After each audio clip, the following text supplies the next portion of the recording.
హైదరాబాద్ మియాపూర్లో దారుణం వెలుగు చూసింది. ఒక యువతిపై రియల్ ఎస్టేట్ సేల్స్ ఎగ్జిక్యూటివ్ అత్యాచార యత్నానికి పాల్పడ్డాడు. మియాపూర్లోని ఓ రియల్ ఎస్టేట్ కంపెనీలో సేల్స్ ట్రైనీగా యువతి పనిచేస్తోంది. అయితే అదే కంపెనీలో సేల్స్ ఎగ్జిక్యూటివ్గా సంగారెడ్డి, జనార్దన్ పనిచేస్తున్నారు. సైట్ చూపిస్తామంటూ యువతిని కారులో తీసుకెళ్లిన నిందితులు సైట్లోనే అమ్మాయిపైన అత్యాచార యత్నానికి ఒడిగట్టారు. నిందితుల నుంచి తప్పించుకుని ఉప్పల్ పోలీసులను ఆశ్రయించింది యువతి. దీంతో 0 ఎఫ్ఐఆర్ కింద కేసు నమోదు చేసిన ఉప్పల్ పోలీసులు కేసును మియాపూర్ పిఎస్ కు బదిలీ చేశారు.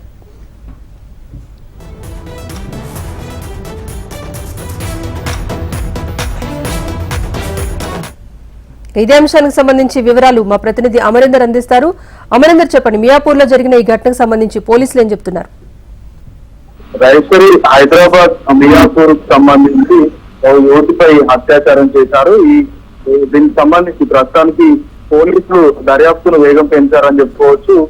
మియాపూర్ ఈ కేసులో పురోగతి సాధించారు. నిందితులకు సంబంధించి సంగారెడ్డి జిల్లాకు చెందిన ఇటు జనార్దన్ రెడ్డిని ప్రస్తుతం అదుపులోకి అయితే తీసుకున్నారు. బాధితురాలికి లో మత్తుమందు కల్పించి కూడా లైంగిక దాడికి యత్నించినట్టుగా నిందితుడు ఆ స్టేట్మెంట్ లో రికార్డు కూడా చేశారు. నిందితులు కారులోనే 4 గంటల పాటు కూడా ఆ అమ్మాయిని వేధింపులకు గురి చేశారు. సైట్ విజిట్ పేరుతో తీసుకెళ్లి ఆ మాయమాటలు చెప్పి కూడా ఆమెపై అఘాయిత్యానికి అయితే నిందితుడు పాల్పడ్డారు. అయితే నీవు రేప్ చేసిన అనంతరం బాధితురాలు హాస్టల్ ముందు వదిలేసిన వెళ్ళడానికి సంబంధించిన బాధితురాలు స్టేట్మెంట్ కూడా రికార్డ్ చేశారు. అయితే ఆ రియల్ ఎస్టేట్ కంపెనీలో పనిచేస్తున్న మరో 2 సేల్స్ ఎగ్జిక్యూటివ్ యువతులను కూడా రేప్ చేస్తామన్నారని కూడా బాధితురాలు స్టేట్మెంట్ ఇచ్చినట్టుగా తెలుస్తుంది. 4 గంటల పాటు కూడా కారులో చిత్రహింసలకు గురి చేశారు. యాదాద్రిలో మీటింగ్ అనంతరం కూడా హైదరాబాద్ వస్తుండగా ఈ ఘటన జరిగిందంటూ కూడా బాధితురాల నుంచి కూడా స్టేట్మెంట్ అయితే రికార్డ్ చేశారు. నాతో పాటు పనిచేసే మరో 2 అమ్మాయిలకు సంబంధించి కూడా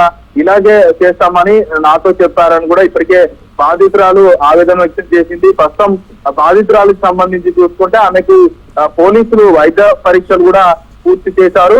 ప్రస్తుతానికి అయితే ఆమెకు సంబంధించిన స్టేట్మెంట్ రికార్డ్ చేయడంతో పాటు నిందితులను అయితే ప్రస్తుతానికి పోలీసులు అయితే అదుపులోకి తీసుకున్నారు. ఇంకా దర్యాప్తు అయితే చేస్తున్నారు. అయితే సేల్స్ ఎగ్జిక్యూటివ్ గా పనిచేస్తున్న క్రమంలోనే ఆమెకు మాయమాటలు చెప్పడం, ఆ తర్వాత అత్యాచారం యత్నించగా ప్రాథమిక నిర్ధారణకు అయితే వచ్చారు. అయితే సంగారెడ్డితో పాటు జనార్దన్ రెడ్డి ఇద్దరిని కూడా ప్రస్తుతం పోలీసులు అదుపులోకి తీసుకున్నారు. మొత్తానికి ఇంకా దర్యాప్తు కొనసాగుతుంది. అయితే మొదట ఉప్పల్లో ఏదైతే పోలీసులు ఆశ్రయించింది, ఆ తర్వాత 0 ఎఫ్ఐఆర్ గా పోలీసులు కేసు నమోదు చేశారు. అక్కడి నుంచి మియాపూర్ లో అంతా సీనావాపం జరిగింది కాబట్టి మియాపూర్ కి కేసును అయితే బదిలీ చేశారు. ఇంకా దర్యాప్తు కొనసాగుతున్నట్టు కూడా స్థానిక పోలీసులు అయితే చెప్తున్నారు.